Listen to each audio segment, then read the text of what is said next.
Hello छात्र छात्रीসকল মই তোমালোকৰ মাজত আকৌ এটা নতুন ভিডিঅ' আনিছো।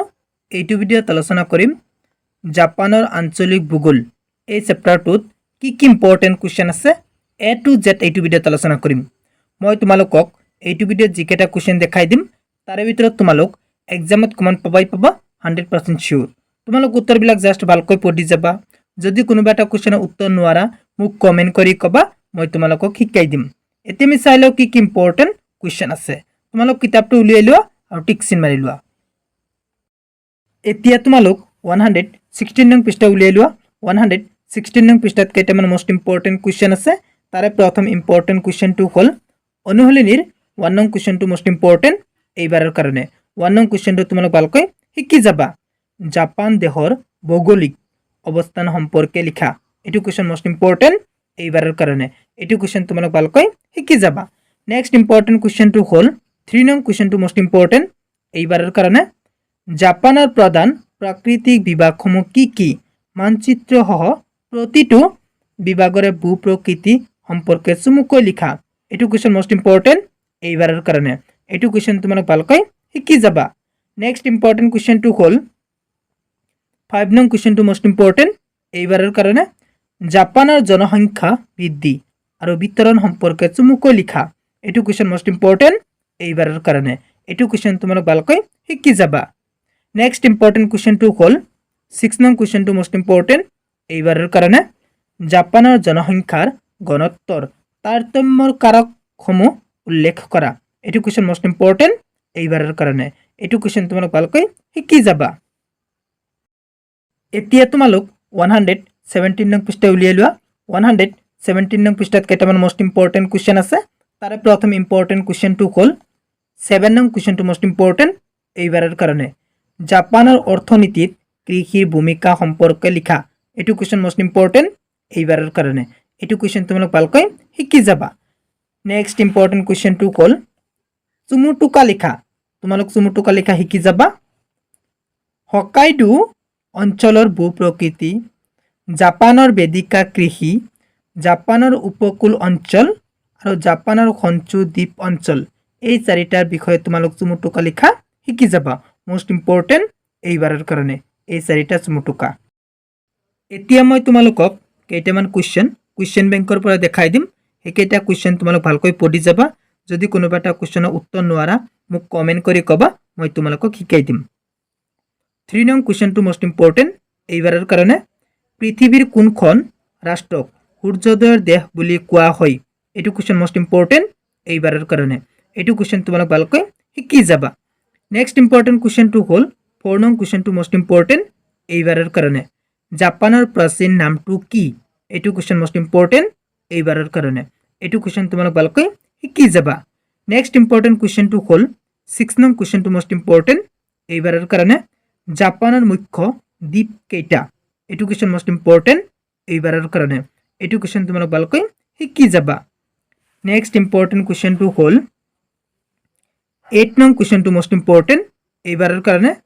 জাপানৰ কোন ঔদ্যোগিক অঞ্চলটোক জাপানৰ ডেট্ৰইট বুলি জনা যা? এটো কুৱেশ্চন মোস্ট ইম্পৰ্টেন্ট এইবাৰৰ কাৰণে। এটো কুৱেশ্চন তোমালোক ভালকৈ শিকি যাবা।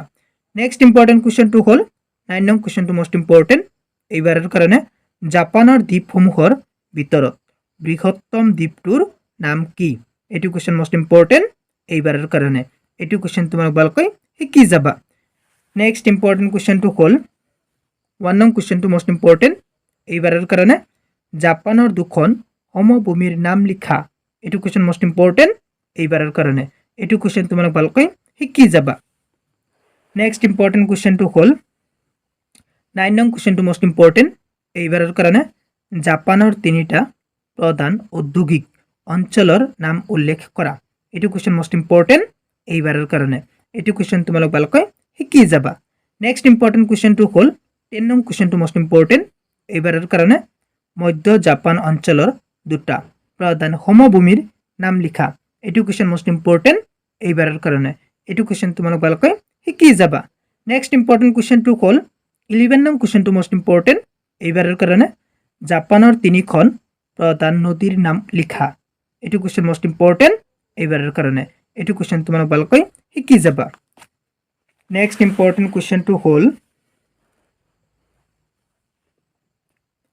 16 नং कुवेश्चन टू मोस्ट इम्पर्टेन्ट এইবাৰৰ কাৰণে জাপানৰ জনসংখ্যা বিতৰণ সকলো ঠাইতে একে নহয় কিয় এটো কুৱেশ্যন মোষ্ট ইম্পৰ্টেন্ট এইবাৰৰ কাৰণে এটো কুৱেশ্যন তোমালোক ভালকৈ শিকি যাবা যদি নোৱাৰা মোক কমেন্ট কৰি কবা মই তোমালোকক শিকাই দিম নেক্সট ইম্পৰ্টেন্ট কুৱেশ্যন টু হল 19 নং কুৱেশ্যন টু মোষ্ট ইম্পৰ্টেন্ট এইবাৰৰ কাৰণে জাপানৰ তিনিটা কৃষি অঞ্চলৰ নাম উল্লেখ কৰা এটো কুৱেশ্যন মোষ্ট ইম্পৰ্টেন্ট এইবাৰৰ কাৰণে এটো কুৱেশ্যন তোমালোক ভালকৈ শিকি যাবা नेक्स्ट इम्पर्टेन्ट क्वेश्चन टू हल 21 नং क्वेश्चन टू मोस्ट इम्पर्टेन्ट এইবাৰৰ কাৰণে জাপানৰ হকাইডো অঞ্চলৰ দুখন নগৰৰ নাম উল্লেখ কৰা এটো क्वेश्चन मोस्ट इम्पर्टेन्ट এইবাৰৰ কাৰণে এটো क्वेश्चन তোমালোক ভালকৈ শিকি যাবা नेक्स्ट इम्पर्टेन्ट क्वेश्चन टू हल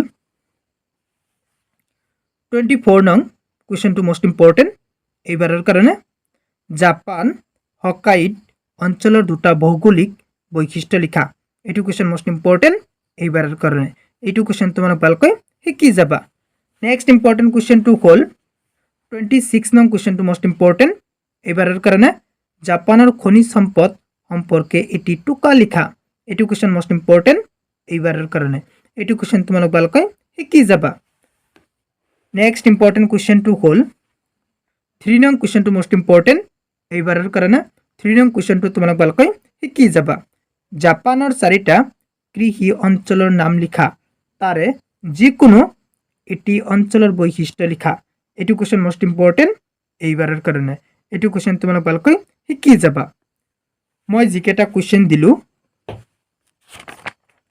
জাপানৰ আঞ্চলিক ভূগোল এই চেপ্টাৰটোৰ পৰা তোমালোক হেকেটা क्वेश्चन পঢ়ি যাবা 100% কমন পাবা যদি কোনোবা এটা क्वेश्चনৰ উত্তৰ নোৱাৰা মোক কমেন্ট কৰি কবা মই তোমালোকক শিকাই দিম আৰু যদি তোমালোকৰ জাপানৰ আঞ্চলিক ভূগোল এই চেপ্টাৰটোৰ এমসিকিউ क्वेश्चन লাগে क्वेश्चन বেংকৰ পৰা মই উত্তৰবিলাক সলভ কৰি থৈ দিছো যদি লাগে মোক কমেন্ট কৰি কবা মই তোমালোকক হোৱাটছএপৰ যোগেদি পঠাই দিম যদি তুমি মোৰ চেনেলত প্ৰথমবাৰৰ কোৱা মোৰ চেনেলটো সাবস্ক্ৰাইব কৰিবা thank you watching the video